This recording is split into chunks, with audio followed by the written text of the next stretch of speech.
At first, Chadwick's ideas had little support, but further cholera epidemics, which also affected the middle and upper classes, drew attention to issues of hygiene. The 1848 Public Health Act set up a general board of health, allowed towns to set up their own local board of health, employ a medical officer, organize the removal of rubbish and build a sewer system, appointed 3 commissioners, people in charge, for the board of health. Chadwick was one of the 3 commissioners, and was also made a commissioner for London's Metropolitan Commission of Sewers, from 1848 to 1849. However, the impact of the 1848 Act was very limited. One problem was that the terms of the act were temporary. The Board of Health was only set up for 5 years, and ended in 1854. More importantly, the act allowed local authorities to improve hygiene but did not force them to do so. Consequently, some local authorities took no action.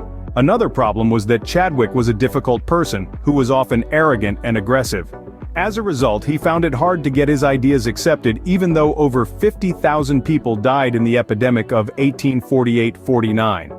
Attitudes were slow to change, and many people did not like the idea that local taxes should be increased in order to help the poor, especially when there was no actual proof that disease was linked to hygiene.